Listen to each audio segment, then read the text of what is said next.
Hello, I'm Matthew Emery-Waller and welcome to our continuing coverage of the unrest in Russia. Well, let's start straight away with that dramatic breaking news in a quite extraordinary day in Russia.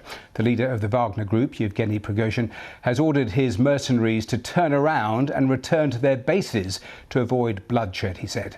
A huge convoy had been heading towards Moscow in what Vladimir Putin had described as an attempted mutiny. Well, Prigozhin said his troops had advanced 200 kilometres towards the capital in just the last 24 hours. Well, in his nightly address, Volodymyr Zelensky, the Ukrainian president, said that his counterpart in Russia was running scared. The man from the Kremlin is obviously very afraid and probably hiding somewhere, not showing himself. I am sure that he is no longer in Moscow. He knows what he is afraid of because he himself created this threat. Well, let's go straight to our World Affairs editor, John Simpson. And John, in an extraordinary day, another really dramatic twist. I think that nobody really anticipated this. You have to wonder whatever argument the Belarusian president can have possibly used to Prigozhin to persuade him to change. I mean, bloodshed, well, he says he's been claiming it's one of the reasons why he was advancing on Moscow. He's been complaining that Russian troops, the ordinary army of Russia, has been firing on his men, the Wagner Group men, and killing them. That's why he wanted to have it out with the defense minister, Shoigu, and the head of the armed forces, Gerasimov, face to face, he said. Unsurprisingly, they didn't go down to meet him. And so he decided he was going to go and meet them. Who knows? It's really, really difficult to say. Maybe Putin has promised that he'll sack the two of them. And that's a kind of a victory for Prigozhin. But as things stand, not knowing anything more than just the basics that we know, I think this has to be quite a success for Vladimir Putin. His stock must rise greatly as a result of this. Yes, I mean, there is so much we don't know that perhaps we'll get more detail in the coming hours in terms of what prompted this about turn, this return to base. But when you look at what has happened in the last 24 hours, despite what you're just saying there about Vladimir Putin and the success in these last few moments, there is enormous damage to him, presumably. Oh, enormous damage. And I mean, what a time for the Ukrainian forces to be able to see their enemy in such a disarray. I mean, the Ukrainians have made it absolutely clear that they've still got large reserves that they're planning to throw into their big counteroffensive. It hasn't done as much as Ukraine was hoping up to now, but from this point on, it has all those weapons that it's got from NATO countries.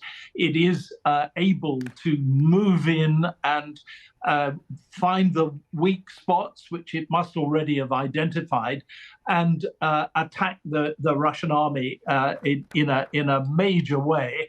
And at this very moment, the small but much more effective Wagner Group is in open conflict with the Russian army. Well, it was until about half an hour ago. And now where we are is still uncertain.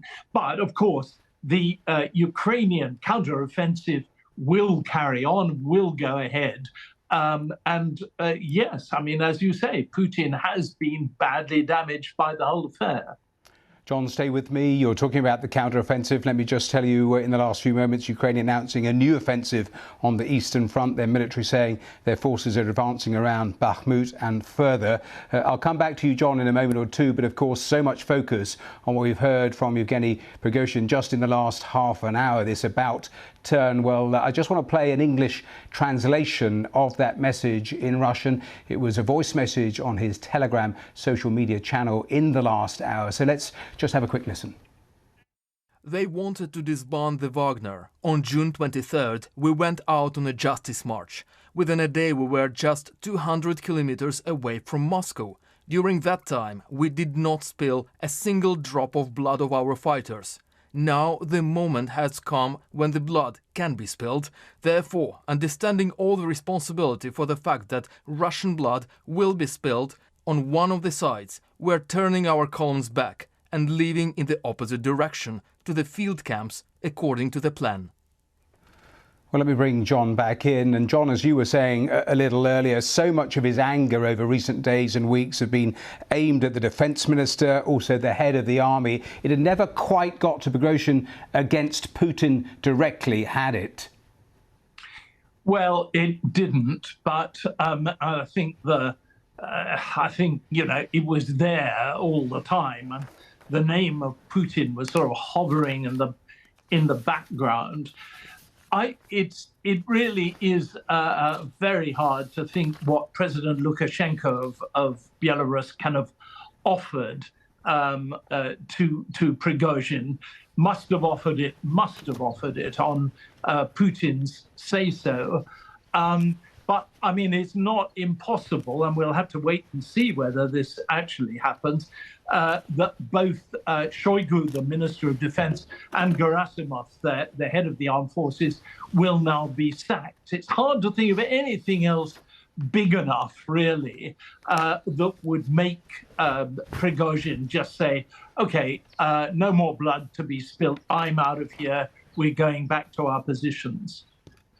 John, for now, thanks once again. Let's go straight to the newsroom to our security correspondent, Frank Gardner. Frank, what is your assessment of what we've seen in the last 60 minutes or so?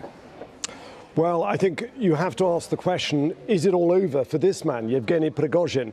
Because really, by saying that he's turning his troops back, that's an admission of failure. Remember that he laid down his terms, which was he wasn't going to budge until the Defense Minister Sergei Shoigu and the Chief of General Staff Valery Gerasimov came to meet him in Rostov-on-Don. That hasn't happened. Some junior officials or junior military officials did come to see him, but he didn't get what he wanted. So I would say that this is 1-0 to President Putin, and that however that conversation went, the net result is that Prigozhin is backing down. I wouldn't want to put a lot of money on his political future right now, because the fact is that he probably expected people to rise up and join him. That didn't happen.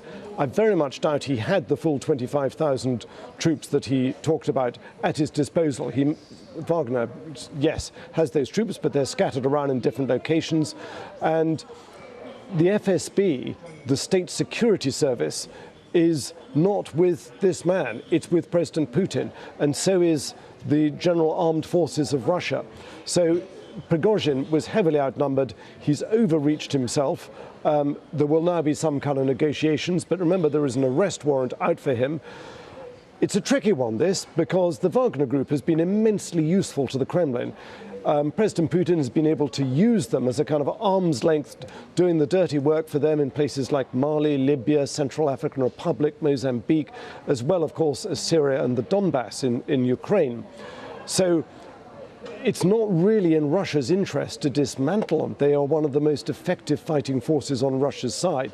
But I can't see how President Putin could ever again trust Yevgeny Prigozhin. It's rather like the owner of an attack dog, of a Rottweiler or of a really tough dog that turns around and bites its owner. So President Putin was visibly angry in that address that he gave earlier today when he talked about betrayal and a stab in the back. He's not somebody who's going to forgive this. I think Prigozhin's military and political future must now be over. What does it say about Russian vulnerability, though, that he was able to make the advances he made, as he says, 200 kilometers in just 24 hours? Deeply embarrassing. I mean, not only that, but the fact that he's able to cross the border and take Russian Southern District military headquarters in Rostov-on-Don without a shot being fired. Nobody opposed him. So the fact is that even though Prigozhin looks like he's beaten in this, some of the things that he's been saying must resonate with a lot of Russians. Remember that he's been railing against what he calls the fat cats up in Moscow, the oligarchs, the people who've managed to dodge sending their sons to the front. And he said, all the while, look at it, I'm surrounded by dead bodies. You don't care about them. All you care about is YouTube videos for your sons and daughters and your nice parquet-lined dachas and so on. I mean, these are his words. He's really been vitriolic about it. But most importantly, he has challenged in the last 24 hours President Putin's own narrative for starting this war. And that narrative, if you remember, was that, and the Kremlin has stuck to it, was that Russia had no choice but to invade Ukraine because Ukraine, backed by NATO, was going to be a threat to Russia. He said, that isn't true. This invasion was started in order to promote Sergei Shoigu from general to marshal and to enrich the pockets of the oligarchs. Those are his words. So, no, not everybody in Russia watches the Wagner's Telegram channel. They tend to watch state television instead. So Putin still enjoys, I think, a large degree of support. But nevertheless, the genie is out of the bottle, and somebody who has fought for Russia in the Donbass and scored them their only real victory in the last 8 months is saying these things. Will he now be forced to retract them? Will he be put on television to say it's all been a terrible mistake? I don't know. The next 24 hours is going to be quite interesting. But for now, this mutiny, certainly the steam appears to have been taken out of it.